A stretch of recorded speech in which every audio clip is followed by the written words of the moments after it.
Mira, la campaña, como decías, ¿no? Comenzó el viernes de la semana, no este viernes pasado, sino la semana anterior.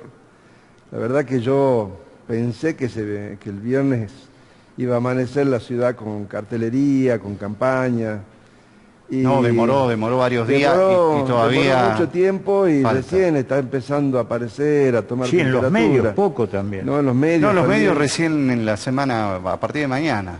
Sí, con lo cual te diría que la campaña la veo muy fría. No sé si por falta de entusiasmo, de recursos o fría a propósito, Perdón, porque el Están ambiente depositando, está... Perdón. están calientes en otro lado, Yo- bajando carteles. Yo de parte de la ciudadanía me parece que está congelada más que fría. Totalmente, ¿no? Entonces, y por otro lado, lo que acabas de decir, Gustavo, ¿no? La gente todavía no sabe que el 14 de mayo hay que ir a votar, que se elige. De hecho, el día viernes, cuando el presidente renunció a ser candidato, había gente que creía que había renunciado al presidente. O sea, hay mucha confusión en Claro, que todo había lo que es renunciado a la a presidencia. la presidencia, ¿no? Entonces, hay mucha confusión y por el otro lado la gente, bueno, sigue enojada con la política, preocupada por la inflación, por los problemas del día a día, con lo cual me parece que a la campaña le va a costar mucho trabajo ocupar un espacio en la agenda de la gente, ¿no? Martín nos decía que el 50% de la gente no sabía ni siquiera que se votaba. ¿Tenés mediciones en ese sentido? Sí, o sea, lo que te decía, ¿no? Te diría que hasta el viernes de la semana pasada, 60-70% de la gente no sabía ni siquiera que había elecciones. O sea, no porque se votaba, ni siquiera estaba enterado que había elecciones. Por lo tanto, me parece que estas 3 semanas que vienen va a haber un proceso donde recién comenzará a entrar en la agenda de la gente el proceso electoral y la gente empezar a pensar qué hago, ¿no? Por quién voto, cómo decido. Vos sabés que a mí me da la impresión, y uno porque está metido, consulta fuentes, trata de averiguar en el mundo político, había más datos y ciertas tendencias desde bastante antes que termine el año pasado hasta hace poco, hasta hace 2 semanas. A partir de allí hay como un silencio de radio, con lo cual te lleva a suponer dos cosas: que hay un final abierto, por un lado, y por otro lado que todos tienen problemas porque no trasciende nada. Cuando no trasciende nada es que ninguno está cómodo en poder decir, vamos a hacer una buena elección. ¿Qué opinás? Concuerdo absolutamente, o sea, es cierto lo que decís, en Navidad estábamos cerca de Sí, Navidad sí. y había mucha información y se movía mucha encuesta, mucha información cruzada dando vuelta, pero por eso te decía recién también ahí, ¿no? Yo no sé si un poco la frialdad de la campaña no tendrá que ver también con que a propósito no está muy bien visto por la ciudadanía hablar mucho de política y de elecciones y de campaña, con lo cual un poco se viene postergando eso hacia adelante, ¿no? Y lo otro, lo que acabas de decir, también estoy plenamente de acuerdo de que hay un final abierto, de que no sabemos como años anteriores efectivamente quién puede llegar a ser el ganador, y eso hace que todos los sectores mantengan algo de silencio, ¿no? Porque nadie puede salir y plantar en el territorio la bandera de yo voy a ganar. ¿Podrá ser la estrategia que en la última semana metemos toda la carne en el asador y vemos qué pasa?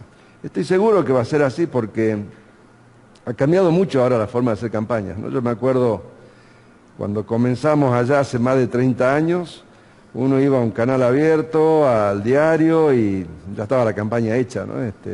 Hoy hay una profunda dispersión de los medios, las redes, tenés un amplio sector de la sociedad que son los más jóvenes, los famosos millennials, que no ven televisión, no ven noticieros, no ven programas de política, entonces es muy difícil llegar y comunicar, ¿no? Entonces, me parece que la última semana sí va a haber una sobresaturación de la comunicación, ocupando todos los canales, ¿no? Redes, televisión, radio. Y ante eso, ¿qué va a hacer la gente? ¿Qué podemos Se va a presumir que confundir hacer? totalmente porque la gente no sabe ni qué se elige hoy, ¿no? Entonces, me parece que la gente, ante el compromiso de tener que ir a votar, ¿no? De la elección que es obligatoria, la última semana se comienza a preocupar por ese tema y va a empezar a buscar información de por quién voto, qué hago y a tomar la decisión. Particularmente, dos observaciones. Primero, una pregunta. Hay una estrategia del oficialismo a que haya en la oposición una dispersión del voto y en un sector de la oposición, más precisamente en Avancemos, que se polarice. ¿Qué sensación tenés o lo tenés medido? ¿Cómo crees que evolucionará eso? Mira, dos cosas.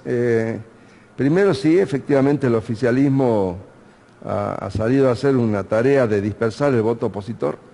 De hecho, la cantidad de candidatos a gobernadores que vemos en esta elección tiene que ver con esa estrategia del oficialismo. Y segundo, un dato duro, si uno analiza las elecciones del 2007 para acá, por lo menos el 75-80% de los votos va a los dos candidatos más votados, ¿no? Ese es el resultado de las elecciones, digamos, no es encuesta, ¿no? La que más polarización hubo fue la del 2007, que era la elección de Urtubey contra Walter Guayar, que se concentró el 90% de los votos entre ellos dos. De ahí se fue disminuyendo un poco la polarización. Perdón, y con un dato adicional interesante, esa elección no fue separada de la nacional. Claro, fue con... Y ambas listas apoyaban la fórmula Cristina Kirchner, Julio Cobos. Que sacó más del 75%.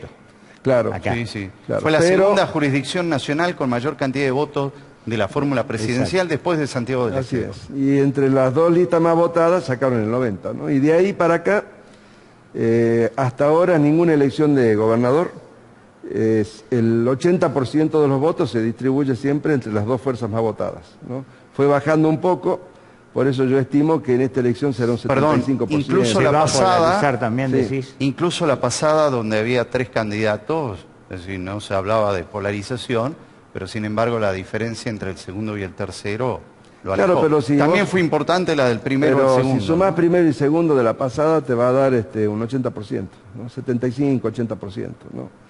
Por eso te digo siempre, hay dos listas que son las más votadas, ¿no? A ver, yo hago un análisis, lo hago desde la semana pasada, días antes de la elección de Neuquén, donde señalé, ¿no?, que había que ver las dos elecciones provinciales que se anticipaban, Río Negro y Neuquén, y un dato de las dos: ninguno de los dos ganadores obtuvo más del 36 y monedas por ciento, o 35 y monedas por ciento. Y segundo, no tanto en Río Negro, en Neuquén fue una elección bastante pareja entre las dos principales fuerzas políticas. ¿Sirve como referencia ese tipo de antecedentes? Sí, yo creo que acá la elección va a ser similar en tercios, con lo cual te va a terminar dando más del 70 a las dos más votadas, que es lo que estamos hablando ahora.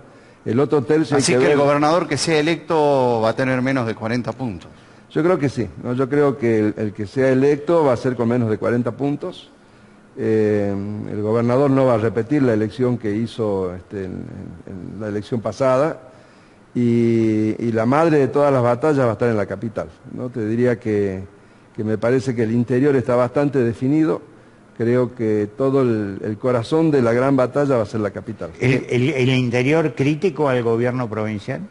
Muy crítico al gobierno provincial, ¿no? Entonces tenemos un interior que está muy crítico al gobierno provincial y una capital que está ahí a resolverse, ¿no? Que estarían los tres tercios, digamos. Sí, lo que pasa es que, porque también hay un escenario un poco de indefinición. Cuando uno hace la pregunta si votaría por la reelección del gobernador o no, me parece que esa es la pregunta más clara de todas, ¿no? El 35% te dice que sí, votaría por la reelección, y el resto te dice que no votaría por la reelección.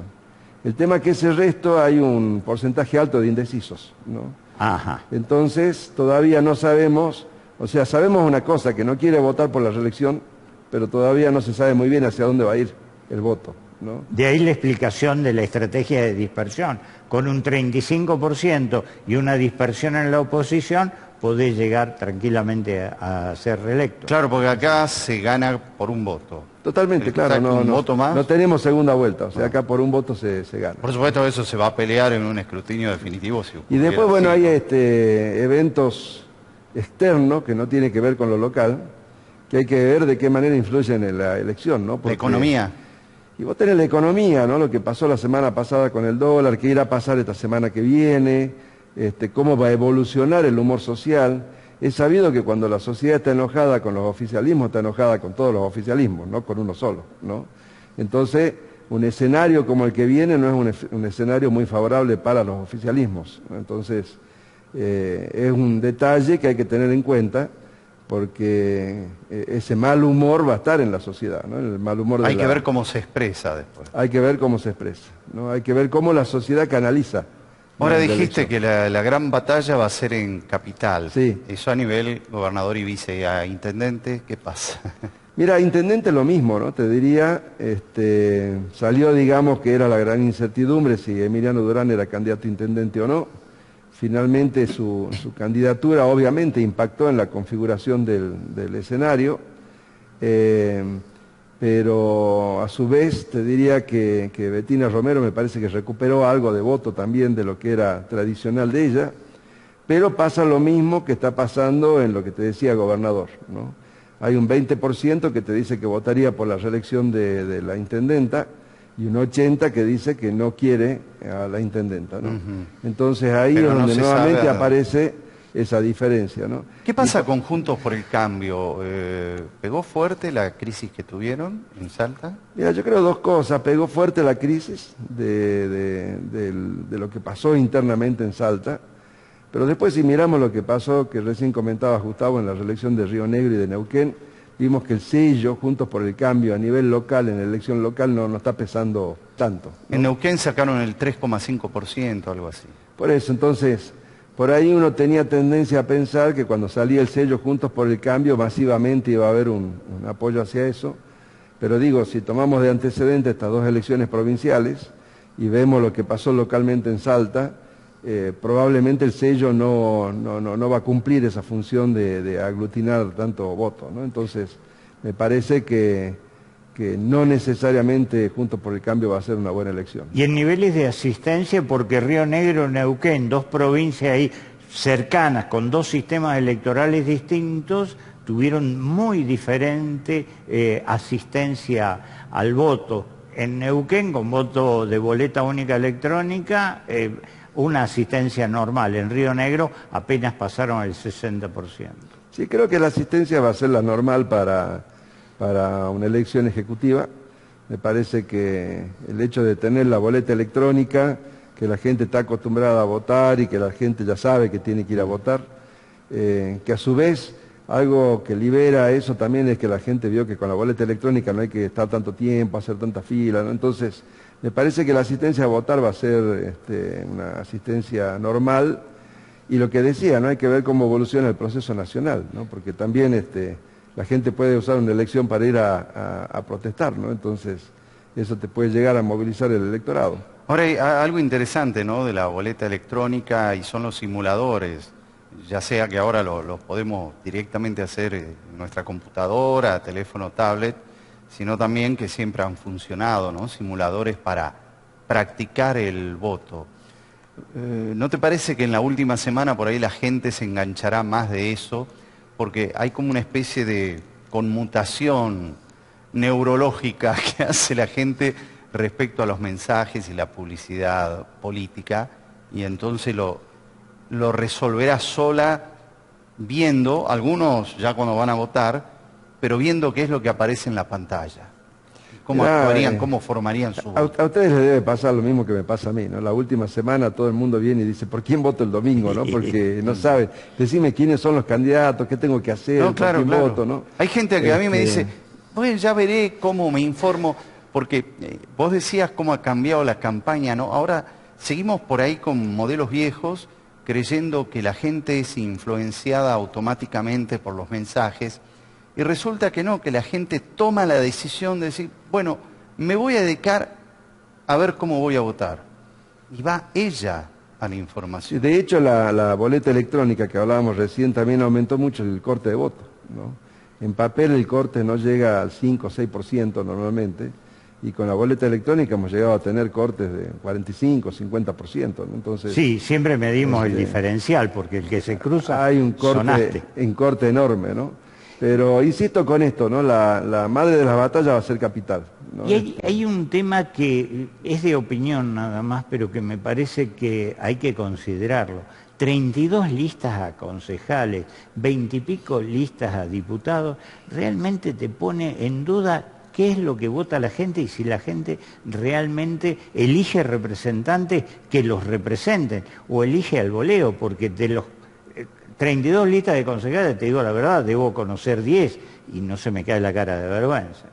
Mira, yo soy muy crítico respecto de lo que la política viene haciendo los últimos años, no solo en Salta, ¿no? Sino en Argentina, en muchos lugares de Latinoamérica, el hecho de que se estén permanentemente cambiando las reglas de juego, que no tenés definida la fecha de la elección. En el caso de México está muy acotado el tema para hacer la campaña con presupuestos y con todo, y México es más crítico que acá, ¿no? Si allá un candidato se pasa de la raya con alguna de las cosas, le bajan la candidatura. O sea, la penalidad no es una multa en plata, sino te bajan la candidatura y se acabó. No sos más candidato, ¿no? Entonces, ¿qué pasa? Yo lo que veo, que en Salta tenemos más de 90 partidos políticos, entre partidos provinciales, municipales, se convirtieron en pymes políticas, ¿no? Entonces, te diría que así como se habla de tantas reformas, hay que hacer una gran reforma política y tratar de volver a un sistema de 2, 3 partidos, digamos, ¿no? Vemos que todos los países desarrollados no tienen 30 partidos, ¿no? Estados Unidos se dirime entre republicanos y demócratas, te vas a España y tenés el PPP y el PSOE. Laboristas y conservadores en Inglaterra. Conservadores, ¿no? Entonces, digo, es mentira que estás eligiendo cuando tenés 30 partidos, ¿no? En realidad, digamos, es un proceso que te diría que enturbia mucho y entorpece mucho el proceso de decisión de la persona.